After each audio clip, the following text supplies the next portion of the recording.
Tata surya. Nah, sekarang kita akan membahas mengenai tata surya. Tapi sebelumnya ini pasti sudah terkenal ya sejak SD. Apa sih tata surya itu? Tata surya itu suatu struktur di dalam alam semesta kita yang dimana surya atau matahari itu ada di tengahnya sebagai pusatnya dan planet-planet serta objek-objek lainnya mengelilingi matahari. Nah, kita bisa melihat ya di gambarnya ada Merkurius, Venus, Bumi, Mars, sabuk asteroid ya. Ini bukan planet, tapi ini suatu struktur yang penting. Jupiter, Saturnus, Uranus, Neptunus, dan sabuk Kuiper. Dan nanti di ujung sini, jauh ya, ada awan Oort ya, yaitu suatu bubble atau suatu gelembung yang menutupi atau membungkus tata surya ini.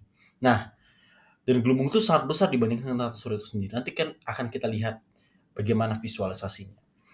Nah, pada pembahasan ini kita akan melihat dulu nih jarak-jarak antara planet ini dan juga ukuran radiusnya. Planet Merkurius, radiusnya itu 2000 kilometer kurang lebih. Ya. 2400 kilometer dengan jarak matahari 57,9 juta kilometer. Kemudian planet Venus, ya, radiusnya 6000 kilometer, jarak ke matahari 108,2 juta kilometer.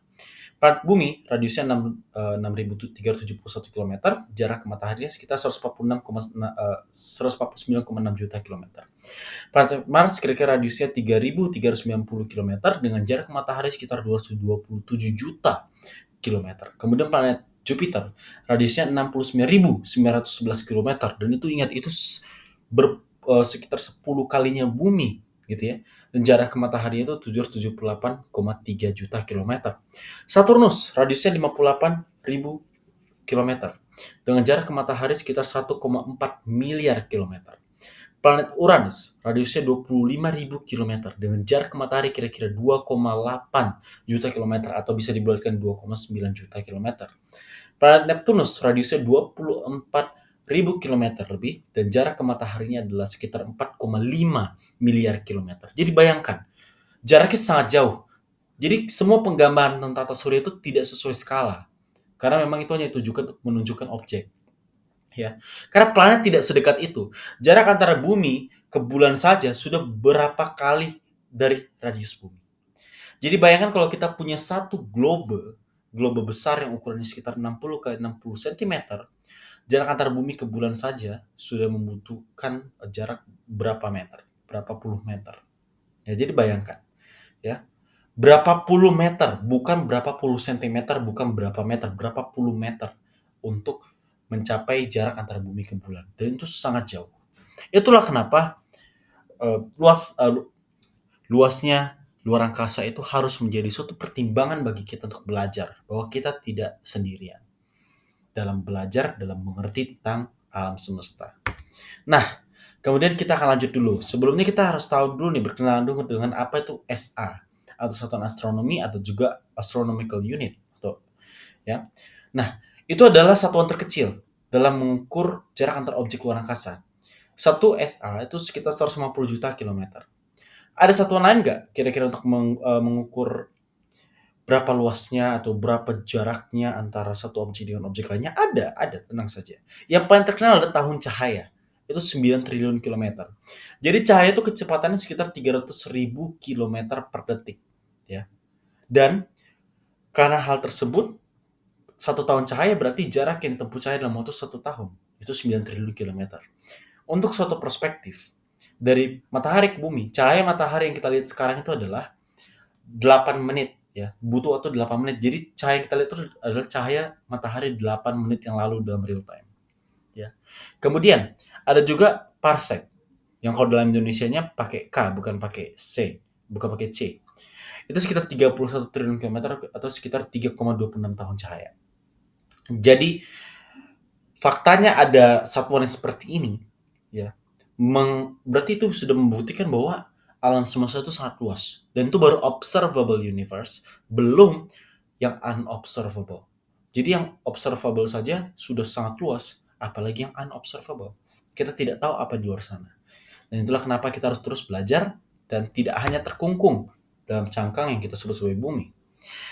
Atau setidaknya cangkang pemikiran kita. Oke, sekarang kita akan bahas mengenai 2 kelompok planet yang ada di tata surya. Ada kelompok planet terestial, yaitu planet yang memiliki daratan dan permukaan berbatu. Planet terestial ini terletak dekat pada matahari. Kenapa demikian? Karena dalam pembentukan tata surya, Planet-planet terrestrial ini adalah planet yang padat gitu ya. Karena dia padat maka dia dekat dengan matahari. Karena ketika dalam proses pembentukan tata surya tersebut ya, nanti akan ada penjelasan di akhir. Ya, yang pasti tidak akan kita spoiler dulu. Tapi yang pasti dalam pembentukan tata surya, planet-planet yang akan menjadi planet terrestrial ini berada di dekat pada matahari yang sedang dalam pembentukan menjadi bintang. Nah, planet terrestrial ini adalah Merkurius, Venus, Bumi, dan Mars. Kemudian planet Jovian.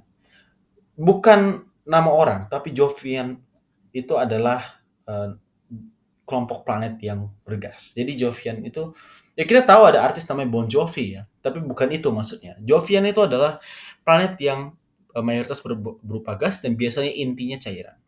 Ya. Terletak jauh dari matahari. Jadi sisa-sisa residu dari pembentukan tata surya itu menjadi planet Jovian. Dan itu ada Jupiter, Saturnus, Uranus, dan Neptunus. Kemudian kita akan lanjut. Sekarang kita akan bahas mengenai sabuk dari tata surya itu sendiri. Nah, gimana sih daripada kita untuk mengerti tentang sabuk tata surya? Apa itu sabuk tata surya? Nah, sabuk tata surya itu adalah suatu struktur yang menyerupai suatu lingkaran gitu ya, yang mengelilingi orbit-orbit tertentu. Nah, sabuk dalam tata surya itu ada dua, yaitu sabuk asteroid dan nanti ada sabuk Kuiper. Nah, sabuk asteroid ini adalah sabuk dari tata surya yang berada di antara orbit Mars dan Jupiter, serta ada beberapa di orbit Jupiter.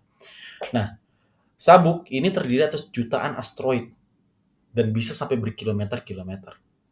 Ya.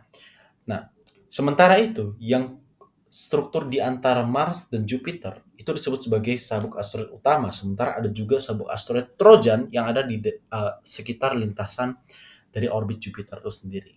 Jadi itulah fakta menarik dari sabuk asteroid. Kemudian selanjutnya, sabuk Kuiper.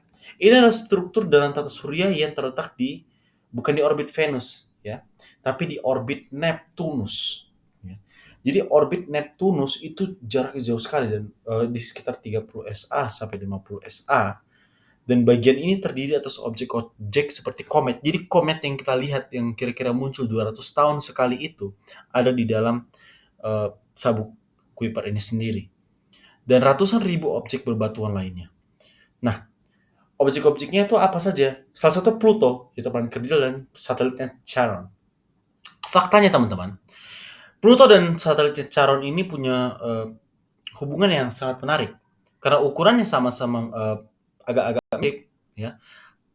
Charon tidak benar-benar mengelilingi Pluto selayaknya bumi dikelilingi oleh bulan. Tetapi Charon dan Pluto sama-sama berputar. Jadi seperti suatu tarik-menarik, seperti tarik tambang tapi saling berputar. Seperti itulah kira-kira gambaran dari hubungan Pluto dengan Charon. Oke, tapi kita akan bahas itu lain kali di video selanjutnya. Kemudian ada awan Oort. Awan Oort ini kira-kira diperkirakan 2000 sampai 5000 AU. Ini menunjukkan betapa jauhnya selubung daripada tata surya dengan sabuk Kuiper itu sendiri. Bahkan diperkirakan itu baru jarak selubung awal tuh 2000 sampai 5000 AU. Selubung luarnya atau kulit luarnya diperkirakan 10.000 sampai 100.000 AU atau SA. Ya, jadi bayangkan 2000 AU kalau kita kalikan dengan 150 juta ya kilometer berarti sudah 150 miliar. Ya, kalau 2000 berarti 300 miliar kilometer dari matahari. Bayangkan betapa jauhnya dan betapa besarnya Oort cloud ini. Dan dia terbentuk dari lapisan-lapisan gas gitu ya, atau struktur es sebenarnya lebih tepatnya es yang selayaknya seperti komet ya, dan dapat diperkirakan sepertinya inilah sumber daripada komet-komet itu sendiri yang menyelubungi keseluruhan tata surya. Nah, tadi kita sudah bahas tentang strukturnya, sekarang kita akan bahas mengenai planet-planetnya dulu deh. Kita kenal dulu Merkurius. Inspirasinya dari dewa dalam kepercayaan Roma yang penyetaraannya itu adalah dewa Hermes dalam kebudayaan Yunani. Ya, itu kala rotasi. Rotasi itu adalah perputaran planet pada porosnya. Itu 59 hari dan kala revolusinya 88 hari. Ya, dia tidak punya satelit. Begitu pula Venus, ini planet terpanas di tata surya bukan karena gini, logikanya harusnya Merkurius yang paling panas karena terdekat dengan matahari, tapi Venus lebih panas. Kenapa? Karena Venus memiliki atmosfer yang sangat tebal. Ya, jadi dia panas sendiri. Nah, kala rotasinya 243 hari, kala revolusinya 225 hari. Fakta uniknya, Venus itu rotasinya berlawanan dengan Bumi. Jadi kalau kita buat ini jadi suatu perspektif, di Venus kalau misalnya atmosfernya lebih tipis, dia akan melihat matahari tidak dari timur tapi dari barat. Itu menunjukkan bagaimana Venus ini berotasi dari timur ke barat, bukan dari barat ke timur, ya. Seperti layaknya bumi. Sehingga kalau dari barat ke timur, maka terlihatlah kalau matahari terbit dari timur. Nah, dia tidak punya satelit juga. Nah, kemudian bumi. Bumi itu planet bebatuan yang punya kehidupan. Kalau rotasinya itu 1 hari atau 24 jam. Kala revolusinya itu 365 hari. Nah, jumlah satelitnya adalah satu, yaitu bulan. Kemudian ada planet Mars, terinspirasi dari nama dewa perang dalam kebudayaan Romawi. Atau kalau penyetaranya di dalam Yunani itu adalah dewa Ares. Nah, planet bebatuan kalau rotasinya 24 jam 37 menit, mirip-mirip dengan bumi, dan kala revolusi 687 hari. Satelitnya ada dua, Phobos dan Deimos. Phobos dan Deimos ini adalah juga nama dari anak-anak dari dewa Mars itu sendiri dalam kepercayaan orang-orang Romawi zaman dulu. Begitu pula dengan tadi nama Venus itu penyetaranya dalam kebudayaan Yunani itu adalah Aphrodite. Jadi sudah sangat jelas ya bahwa nama-nama planet ini banyak mendapatkan inspirasi dari nama-nama dewa-dewi tersebut. Kemudian ada Jupiter. Jupiter ini asal namanya dari suatu dewa yang kesetaraannya itu dengan kebudayaan Yunani itu Zeus. Ya, jadi ada suatu kemiripan antara pantheon dari mulai pantheon Yunani dan Romawi, dan ada pergantian nama saja. Oke, kembali lagi ke topik astronomi. Itu adalah planet terbesar di tata surya, planet gas dengan skala rotasi 9 jam, skala rotasi 12 tahun. Jumlah satelitnya ada 95. Kemudian Saturnus, ya. Ini planet dengan cincin terbesar di tata surya, skala rotasi 10 jam, skala revolusinya plus minus 29 tahun, jumlah satelitnya 146. Ada salah satu Titan dan juga lain-lainnya. Kemudian Uranus dan Neptunus. Ini adalah planet yang menarik karena biasanya di dalam planet ini ada hujan berlian, ya. Kalau Uranus itu sendiri rotasi 17 jam, skala revolusi 84 tahun, jumlah satelit 27. Kalau di Neptunus bandingin dengan berhujan berlian, skala rotasi 16 jam, skala revolusi 164 tahun. Nah, kenapa Saturnus dibilang sebagai planet dengan cincin terbesar? Kenapa tidak dibilang planet bercincin? Karena faktanya semua planet Jovian punya cincin, termasuk Jupiter. Hanya saja Jupiter tidak memiliki cincin yang sangat terlihat selayaknya Saturnus dan Uranus.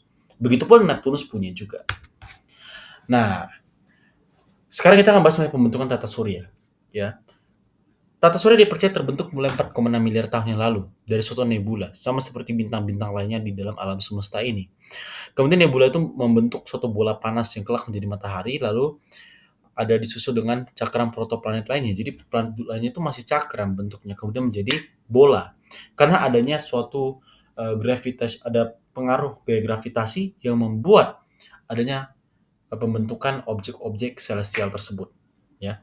Dan kemudian seiring waktu menjadi objek-objek tata surya. Nah, jadi ini adalah suatu skema yang bisa kita lihat dari sumber yang ada. Ini ada cloud atau awan, kemudian menjadi matahari gitu ya, ada cakram yang terbentuk di situ. Karena adanya gravitational collapse atau kayak ibaratnya kayak gravitasi itu membuat suatu objek cenderung menjadi bulat. Dan karena dia bulat tergantung pada masanya, apakah dia bisa membentuk suatu reaksi fusi dan fisi sempurna? Kalau berhasil menjadi sempurna, dia akan menjadi bintang, salah satunya matahari. Diikuti dengan objek-objek lainnya. Jadi kenapa objek celestial biasanya berbentuk bulat? Karena adanya gravitational collapse. Dan itulah kenapa teori bumi datar bisa kita patahkan karena adanya fakta tersebut. Dan kemudian pada masa kini sudah terbentuklah tata surya yang seperti apa yang kita pelajari di sekolah. Nah, sekarang ini ada sneak peek video selanjutnya, ada The Formation of Universe. Kita akan bahas banyak di sneak peek ini. Dan The Formation of Universe akan ada di minggu ini juga. Kita akan bahas dari mulai Big Bang, kemudian dari mulai pembentukan dari bumi, pembentukan dari bulan, pembentukan dari galaksi dan segala macamnya, kita akan belajar bersama-sama dan ada di minggu ini video-videonya. Dan itulah yang bisa saya sampaikan. Terima kasih sudah menonton. Terima kasih telah menyaksikan. Kiranya bisa membantu, mohon maaf bila ada kesalahan. Kiranya kita belajar bersama-sama. Bye-bye.